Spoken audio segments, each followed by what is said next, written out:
Want to welcome you guys back to another episode of Pistons Talk Podcast presented by FanDuel. Pistons were ending their weekend with a game in Cleveland, 3 games this week. They ended up going 2-1. No complaints from me.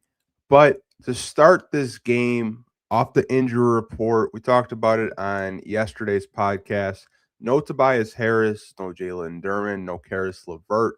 So you had a starting lineup, which was, I think, kind of surprising to some Pistons fans, where it was Cade Cunningham, Duncan Robinson, Asar Thompson, B-Ball Paul Reed, and Isaiah Stewart. So you play double bigs, which I didn't know that Jared Allen was injured before this game going in.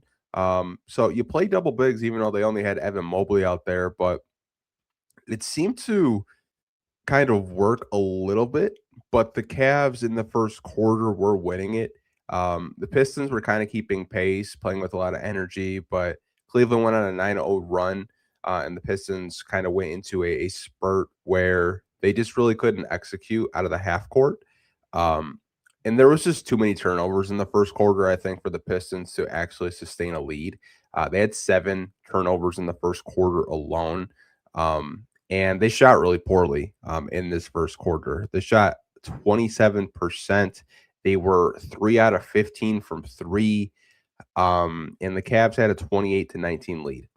Going into the second, which I think what we're going to talk about this guy today, Dannis Jenkins got some time. Now, he's kind of seen his role a little bit diminish since Marcus Sasser has been back, but he hit back-to-back threes very early in this second quarter. And the Pistons decided to go a little bit smaller, which I've never seen this lineup from JB Bickerstaff. And the lineup he put out there was Cade, Ivy, Jenkins, Duncan, Paul Reed. It was a very small, fast-paced lineup that was getting up and down the court. And that lineup was out there for a majority of the time, and they scored a season high in a quarter, 47 points. And led by Dannis, he had over 21 points alone in this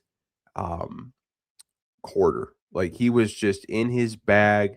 He was just scoring at all 3 levels, hitting his threes, had some mid-range. It was really great to see him get an opportunity, and the Pistons were able to get out to a lead at halftime, 66-56.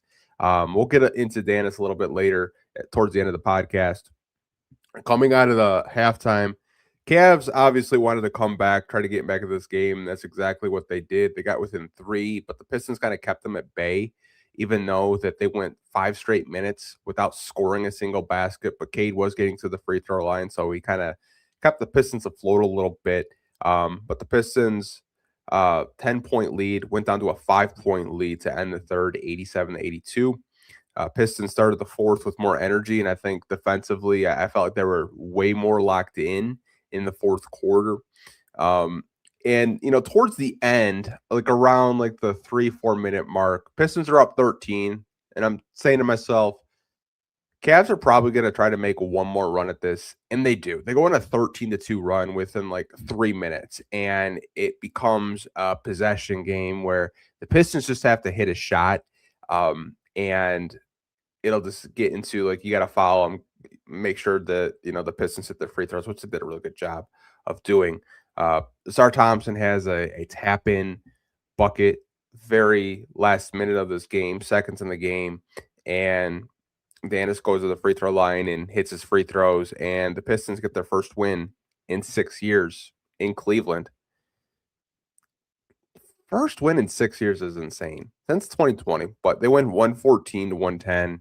That's a really big win against a division rival, a team that has actually won as of late. They've had some pretty big victories over the Spurs, over the Nuggets. Obviously, the Nuggets don't have Nikola Jokic right now, but the Nuggets are still a pretty good basketball team. Cavs have kind of turned it around as of late, but beating them in Cleveland, really huge. I'm sure the guys are really happy for JB too, getting a win against his former team.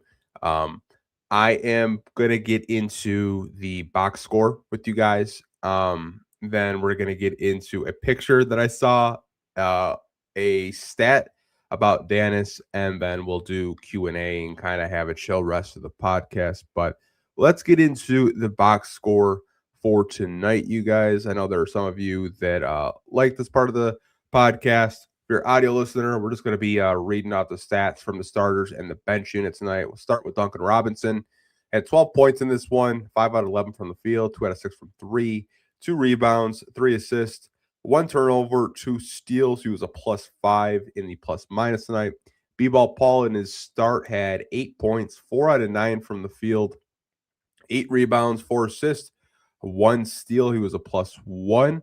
Good to see him, get a start in absence of Jalen Duren. Isaiah Stewart in this one also cashed in 8 points in 31 minutes, shot 4 out of 7 from the field, 0 for 1 from 3, 3 rebounds, 2 assists, 4 turnovers, 2 steals, 3 blocks. He was a -6. What I'll say about Stu's turnovers is I think a majority of them were he had about 2 feet in the paint, but the Cavs did a really good job of kind of playing on the weak side and looking to, strip the ball out of his hands. So I think when you look at his 4 turnovers tonight, just know that like they were just having 2 to 3 defenders just waiting for him there in the paint, and they were really handsy, tried to knock the ball out of his hands. That's the reason why he had over 4 turnovers tonight.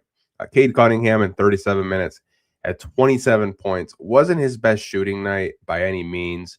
7 out of 22 from the field, 2 for 5 from 3, but he was perfect at the free throw line. 11 out of 11. Past 2 games, 17 out of 18 from the free throw line, and tonight, perfect. 11 out of 11. Love to see that by Cade Cunningham. 1, hitting his free throws, but 2, getting to the free throw line in ways that he hasn't really gotten to the free throw line in his young NBA career so far. I mean, we were happy when he got to the free throw line maybe 4 times. He got there 11 times tonight and cashed in all 11 points, which is really huge for him. Also had 6 rebounds, 7 assists, only 1 turnover, 2 steals, and 1 block. He was a -4 in the plus-minus.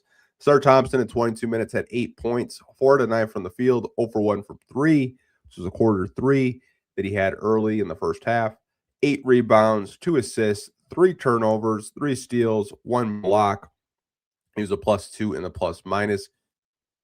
With the Stars' turnovers, every one that you could watch, he tried to get into the paint, tried to go for a layup, and the Cavs were just waiting for him. I think a lot of teams are game planning for a star. They know that he's not going to shoot from the outside. He does have that little mid-range jump shot that he has hit a couple of times this year.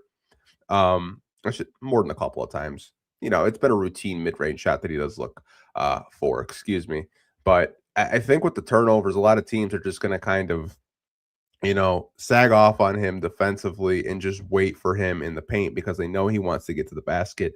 And you're starting to see teams like Cleveland do it tonight. Did it a couple of times in the first half where they were just waiting for him, throw 2-3 defenders at him and hoping he does make a mistake and can't score on them. So that's something to kind of look out for. If you're a Star Thompson fan or just a Detroit Piston fan in general. Never like to confuse the two because I actually came across my first a Star Thompson fan recently that wasn't a Piston fan. He was just a Star Thompson fan, which, hey, man, you have them all the time. I know some LeBron fans that aren't Lakers fans. They're just LeBron fans. Comes with the territory when you have a favorite player.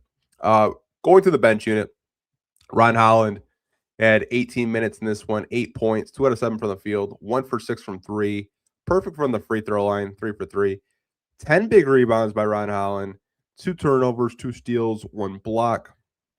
He was a -4 in this one. Javonte Green, 24 minutes, 11 points, 3 out of 9 from the field, 3 for 6 from 3. Hit both of his free throws, perfect. 4 rebounds, 1 assist, 1 turnover, 1 steal. He was a +2. Marcus Sasser only played 3 minutes, didn't hit a single shot, 1 rebound, 1 assist, 1 turnover, 1 block. He was a -1, excuse me. Jaden Ivey in 19 minutes had 7 points, 3 out of 9 from the field, 1 for 6 from 3, 2 rebounds, 2 block shots. He was a +14. It just hasn't really been like great shooting nights for him back-to-back games. I think some of his 3-point shots Most nights it does go in, but you will have little stretches where you're not making your shots. But he did lead the whole Detroit Pistons, and plus minus was plus 14. If you guys care about stats like that, in 25 minutes, Dannis Jenkins had 25 points, a point a minute man, 7 out of 10 from the field, 6 out of 7 from three, perfect from the free throw line, 5 out of 5, 1 rebound, 5 assists, 2 turnovers, plus 11 in this one. And he was just fantastic tonight. I did see some people ask about him. We're definitely going to get into what he did in this game. I'm going to put a stat about him after we kind of go over the team stats with the Detroit Pistons. Pistons were able to get 15 more shots, 39 out of 95 in this one. They shot 41% from the field, 15 out of 40 from three, 38% as a team collectively. First time this year, you guys, where they shot perfect from the free throw line, 21 out of 21 from the free throw line. I know a couple of games ago, I can't remember which one because we do so many post-game podcasts where they shot like 60% from the free throw line. They've done a much better job of cashing in on their points at the free throw line. Cleveland, respectively, shot 87%. They were 26 out of 30. The Pistons cashed in 45 rebounds, 14 offensive, and 25 assists, 11 steals, 9 blocks, 17 turnovers. Both the Pistons and the Cavs had 17 turnovers. Like to keep those turnovers down if we can, but getting 15 more possessions and 15 more shots definitely helped the Pistons not only win this game, but sustain a lead. Now, the stat that I do want to put on the screen for you guys is this one. This comes from the Detroit Pistons Public Relations Department. They posted it right after the second quarter, and it reads, Dannis Jenkins, 21 points, 7 out of 7 from the field, are the most points in a single quarter from a bench player in Pistons franchise history, and the most points scored in a quarter by any Piston player since Bogdanovich in 2022, where he had 25 points. Detroit's 47 points in the second quarter are a season high for any quarter. So we get a Bojan mention in his stat from the Pistons PR, but now he holds a record in Pistons history, most points off the bench. He was perfect from the field, hit that buzzer beater, and the Pistons needed all 25 of his points. They really did. As this game went down to the wire, I think really early on, the Pistons were looking to see who was going to be that second leading scorer. And as soon as the second quarter started, he came out really aggressive, looking for his shot, hit some really deep three-pointers. So really happy for him that he was able to have a really big game for the Detroit Pistons. And before we get into the Q&A, now I want to get into this picture because I find it hilarious. It's a post-game picture, and it's JB Bickerstaff with Donovan Mitchell. Now, the reason why I said this is hilarious is if you guys know the reason why JB Bickerstaff is not coaching in Cleveland, it's because of Donovan Mitchell. Donovan Mitchell was well known behind the scenes that he didn't like to play for JB Bickerstaff. The fact that he hugged him post-game to me, I thought was funny. I did want to put it on the screen for you guys. The fact that he's hugging his former coach post-game was really funny to me. But I do want to get into the comment, the Q&A, the open forum with this post-game podcast. If you're brand new here, what we do is we open up the show to any thoughts you guys have with tonight's game. If it's a question or observation, whatever it may be, this is what we have these open forums and these post-game podcasts for. It's probably my favorite part of the podcast, if I'm being completely honest with you guys. But we're going to get into it. I want to go to this one first. It says, great win, cleaned up the turnovers in the second half. Love seeing Dannis playing ball. The thing I realized is JB needs to clean up the rotation and give certain players minutes they deserve. That's the fix. Well, I appreciate the comment. It was a great win. We did clean up the turnovers. After the first quarter, you had 7. I didn't know if this was going to be a 25-30 turnover game. You're on pace for that, but after the second half, they did clean it up. They weren't turning it over as much. They were a little bit more intentional with what they were trying to do in the half court sets. There were running opportunities. They were disruptive defensively. I thought Stu, Jenkins, Cade, Sar, Ron, Javante did an all good job defensively after Stu kind of called them out last game against the Miami Heat, saying like we're not playing up to our standard defensively. Like our defense is slipping a little bit. I'm glad Stu, as a leader on this team, called the team out that we're not bringing it defensively.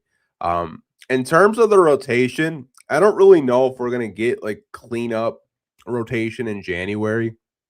I think once you hit past trade deadline and you kind of get into like end of February, early March, I think that's when you start seeing these rotations shorten up a little bit because you're gearing up for playoffs. I think right now a lot of coaches are playing a lot of players. I just saw the New York Knicks the other night.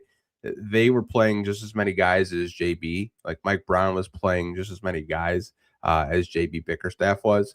I'm not really too surprised that JB still has a really long leash with the rotation.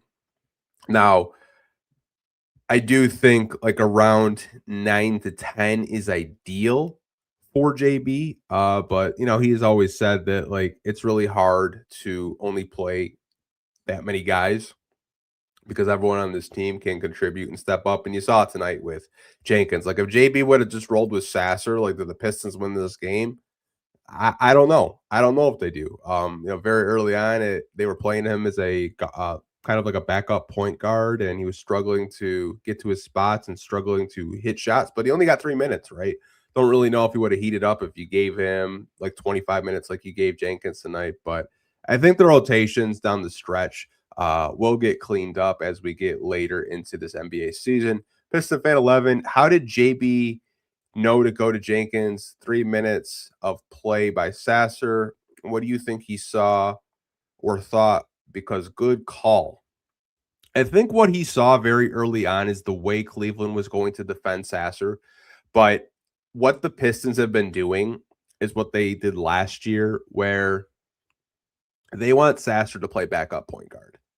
And I've told you guys my opinions on Marcus Sasser as a player, as playing him as a backup point guard. Playing him as a backup point guard, I think, is a mistake. I don't really think that's where he really thrives at. I think in the Lakers game, what you saw is he was playing off ball a lot, and he was getting 3-point shots, open 3-point shots, and he was thriving in more of a scoring role versus like, I got to set everyone up, I got to facilitate, I got to be the point guard. And I think that's what the Pistons have been trying to do, is try to like lean him back into like that backup point guard role, which I just don't think it's his role. I think Jenkins does a much better job of being a backup point guard on this team because he's more of a natural point guard, in my opinion, anyways. I think there's room for both of them in the rotation, personally.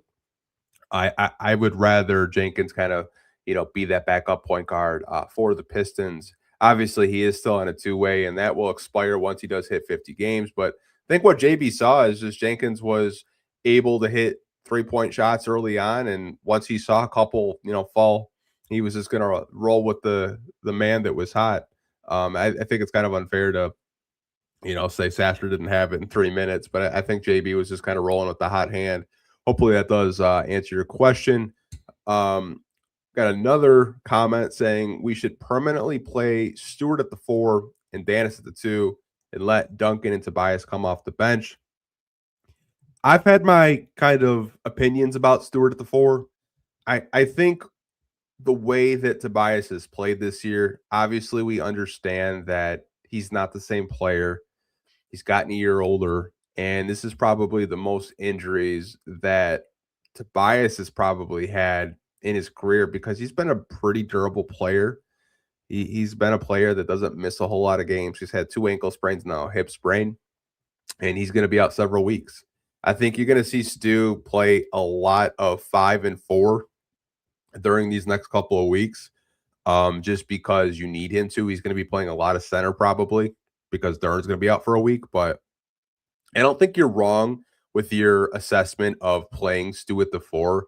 He's shown the ability to knock down open shots. He can put it on the floor a little bit. I like him in dribble handoffs, really good screen setter. I think the next part of his development I'd like to see Stu get better at is just a better handle, right? Like dribbling a little bit more because I feel like if he had a tighter handle, he could put it on the floor more and really punish opposing defenses. But at your comment for Jenkins at the two, I think the Pistons are still comfortable with Duncan Robinson at the two just because he's the best 3-point shooter, the best high volume 3-point shooter that they currently have. I don't really know what the long-term shooting guard rotation is going to be. Eventually, I think JB is going to take Jaden Ivey off a minute restriction. Does Jaden Ivey get his old starting spot back next to Cade? I'm not entirely sure. You could explore Jenkins at the two in spurts, but I don't think he would start. I think it would just be like in closing lineups when you need a big shot, or maybe Jenkins is still hot with the second unit and you want to have Cade out there just to see how it flows. Like the lineup they had tonight with Cade, Ivy, Jenkins, and Duncan, that's brand new. I've never seen that lineup by JB. So maybe that's something he might go towards more if he wants fast pace and scoring and having multiple guards out there to handle the basketball. But it'll be interesting to see what does happen at that shooting guard spot. I don't really think it's set in stone. I think it's still up for grabs. Just depends on what JB wants to do. And Tobias coming off the bench, I think I personally would probably do just because I think he's getting older. He's in the last year of a contract. Don't really know how movable that contract is given just his production this year and given how many injuries he has had. But don't hate Stu at the power forward position. It'll be interesting to see if JB like likes to play Stu next to her, and the numbers kind of suggest they're actually pretty good when they do play next together. When both of those guys are healthy and on the floor together. Rock Howard, big win today, big game tomorrow. Excellent win today. What's kind of funny though is every night before I go to bed, I check the odds of like who's a favorite. Now, going into this game, I was on FanDuel. I saw that the Pistons were a 5-point underdog. But Cleveland was actually favored by 5 points tonight in this one. And like you would probably agree with that, given you have no Tobias, no Jalen Duren, and no Karis LeVert. But the Pistons definitely came out and won this game. And you have a really big game tomorrow, back to back. You're going to be playing the New York Knicks, who are actually on a 3-game skid right now. They've lost 3 games in a row. Their last loss was to Philly, where Tyrese Maxey and VJ Edgecombe just completely terrorized them. So the Knicks are going to come in really hungry into Little Caesars Arena, trying to get back in the win column. I think the Pistons seeing the Knicks for the first time since they were eliminated from the playoffs versus the New York Knicks, that's going to be a big game.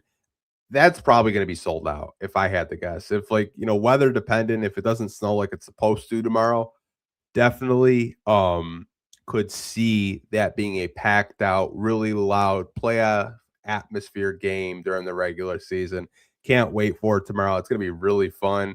Hopefully it is a Pistons win. We get a win because Knicks fans have been talking crazy this year. I don't know about you guys, but when I go on my timeline, especially on like Twitter, every game, like Knicks fans are on hate watch with the Pistons because they want that number 1 seed. And I get it. Like their team is so expensive. Their window is a lot smaller than our window. Like they have a championship window. They just fired their coach because he didn't get to the NBA finals, first conference finals appearance. And I don't know how many years for them. And they fire Tom Thibodeau and they hire Mike Brown. So Mike Brown doesn't get them to the finals. So they fire him. Who knows? Who knows? Want to get into another comment. Yo, Anthony, shout out to Sean Murphy. Met him in my work today. He actually texted me about that.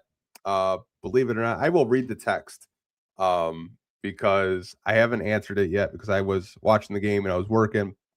So it's a group text, believe it or not, with myself, Sean Murphy, and Eric Vincent. Sean says, just got recognized at a car wash. They asked me if I was going to be working with Anthony when I move out to Detroit. Laughed my ass off. So obviously you met Sean. He had to text us about it in the group text. He thought it was funny that you recognized him. I feel like I've had Sean on so many podcasts. We love having Sean on the podcast when he has the time and the opportunity to do so. But the fact that you met him, that's cool. He is moving out to Detroit. Believe he said he was packing today, so he'll be out at more Pistons games covering the team. And I know he's really excited to be moving to Detroit and being able to do more content, more podcasts, more behind the scenes stuff. So if you're not already subscribed to Sean's YouTube channel from Half Court, definitely should be. It's a good follow, good guy. And he pisses a lot of fans off. It's not just Pistons fans. Like he pisses so many opposing fans off. He's got such a natural skill for just getting under the skin of opposing fan bases. Like Hornets fans, Philly fans, Timberwolves fans last year. Like it was just I aspire to be as petty as Sean sometimes. But shout out to Sean. I also have a comment. Eric Vincent commented on a X about Ivy's inability to blow by defenders like he did before the leg injury, and I have to agree. Hopefully, he can get some explosiveness back. I have noticed that with Jaden Ivey as well.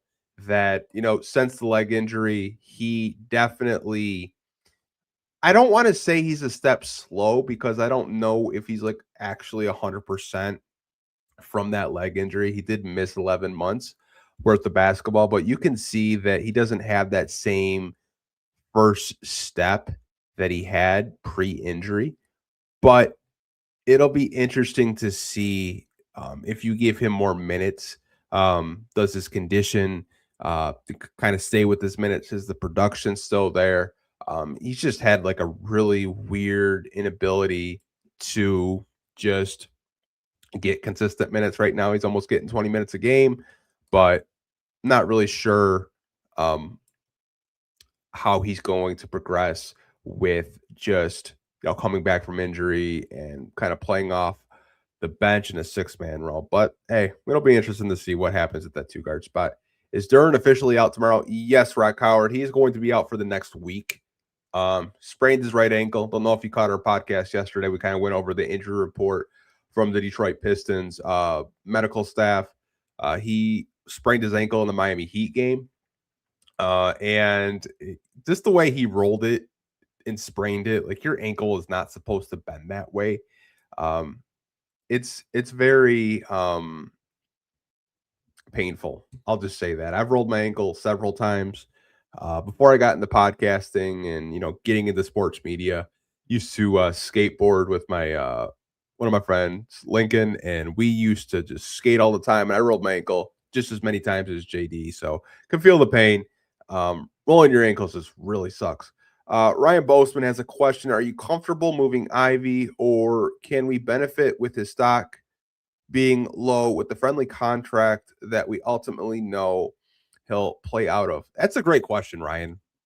I think the trade value for Jaden Ivey is an interesting conversation. My assessment of his value, I think, is probably at his all-time low. I don't really think that you're going to get what you expect. I know some fans want to ship him out because maybe it's a fit next to Cade. Maybe you're afraid of the contract, like you mentioned. He's going to need a new contract. He's not going to be on a rookie deal at all. But I think just my opinion on it is I don't really think that they'll do anything. Am I comfortable moving on from him personally? It depends what the package is. And again, I really don't think his value is that high where you're going to get anything in a trade. I think you would have to attach Ivy and multiple picks to maybe get a plus asset or an asset that actually can contribute, whether it's someone off the bench or maybe it's a mid to high level starter. You'd probably have to attach Ivy, a salary filler, and multiple picks if you kind of go down that way. I do think, though, in terms of contract extension, you might be able to get him at a better price than you anticipated. I think a lot of people thought that Jaden Ivey could possibly, be getting $100 million. You have to prove it on the court. And yes, there are going to be teams this summer with money, but you also have to understand, like, he's not playing his best ball. Not saying that you're just going to insult him with an offer, but you could probably kind of get into a middle where it's just like you're not overpaying him. And I know people probably want me to, blurt out a number, and I'm really bad at these. So you guys want to clip me if I'm wrong, go for it. I don't care being wrong. I'll admit when I'm wrong. But I think like a number right now as he's played, you probably could get him under 20 million like AAV, like annually, just the way he's playing. I don't really know what he wants and what his representation wants with his agent. But obviously him and Duran didn't get contract extensions from the Pistons, and they're looking to get paid. But you got to go out there and prove it. I think that's the thing. That's the thing. Yeah, who's giving him a big bag though? Let's be real. Like, yeah, like based off of his play, he's probably not getting a big bag. Like the only team that would like logically make sense because they're rebuilding is Utah. But like, does Utah really need Jaden Ivey after Keontae George has kind of shown that like he's taken that next step in development and is a very similar player than Jaden Ivey, which is kind of like a combo guard that can score and shoot the ball. Like I doubt Utah wants him, right? But it'll be interesting to see. I really don't know like what a trade value for Jaden Ivey is. I don't think it's particularly high. And I think contract wise, when you talk about extensions, I think it's definitely a thing where you're not going to have to break the bank to keep him. You're really not. Jeremy Banks, I missed the game. Did they ditch the cursed teal colors? Yeah, they were wearing the real blues tonight. They didn't wear the Black City jerseys. They're scheduled to wear road blues tomorrow against the New York Knicks. I have a kind of like a maybe it's just like an old man yelling at the clouds type of thought that just came into my head. Why do we wear away jerseys when we're home? And maybe it's because they have to wear like home, away, city, icon jerseys now, or statement jerseys, whatever the hell they're called. But why are we wearing an away jersey when we're home? Like we're wearing an away jersey tomorrow against the Knicks. We're wearing an away jersey away like you're supposed to against Cleveland, but we're a home jersey on the Lakers court. Like it's so weird. I don't really understand it. I think it's an NBA thing. I'm just used to home and away jerseys. Like if you're home, you wear a home jersey. If you're in away, you wear your road blues. But I don't know, man. I don't know. It's weird. It's weird.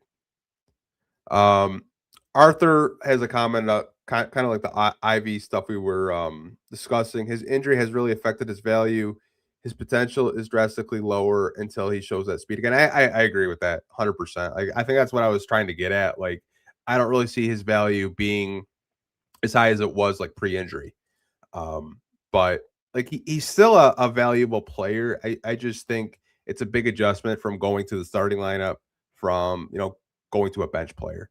And then like you also have like the Karras thing you have to deal with. And you also have like, should I play Sasser? Should I play Jenkins? It's just a really log jammed shooting guard room right now. It really is. Get into a couple of more comments and questions, and then we'll probably wrap this one up because I'll see you guys tomorrow with the Pistons next post game show. Shift says we really live in a universe where we got Knicks fans rooting for the Cavs. It's insane, and yeah, I agree. Like, I think it's more about the Knicks wanting the number one seed than anything else. Like, I think they fully expected once the Celtics went down with Jason Tatum, and once Tyrese Halliburton went down with the same type of injury as Jason Tatum had, they're thinking, East is ours. Like we should have the number one seed. And here come the Pistons, 13-game winning streak that kind of helped propel them getting into first place. And they've kept that number one seed for the past 2 months. And they've been a team at times when they're really locked in, they look dominant. They look unbeatable some nights. But there has been some slippage defensively. But I think tonight they really did lock in at a more consistent level defensively. Obviously, there were some lapses in terms of turnovers and half-court sets offensively. But overall, I think you could say if the Detroit Pistons are the best team in the East, even with the Knicks being right there at 2, the Celtics being 3, they might actually leap the Knicks coming for that number 2 seed because the Knicks are struggling to win basketball games right now, and they've been actually really bad defensively. So it'll be interesting to see that game tomorrow. I think a lot of eyes are going to be on that one. Pretty sure it's a Peacock game if I did remember correctly. But yeah, man, Pistons Knicks, man, it's a fan rivalry right now, and I absolutely love it. It's so entertaining on the timeline to see Knicks fans just so like, hey, like can't wait to see the Pistons lose tonight, and they win and they get all pissed off, and I love it. If I'm being honest, I'm laughing so hard. But I'm gonna wrap this podcast up, you guys. Hope you guys enjoyed your weekend. We had a podcast yesterday on Saturday. If you want to check that out, if not, no big deal. We'll have more podcasts throughout the week. We'll have, I believe, 3 podcasts because we have 3 games, so 3 post-game shows, and then we'll probably do one again on the weekend as well. So over 4 podcasts from me. I'm sure you guys will enjoy it as always. Take care, and as always, go Pistons. Peace.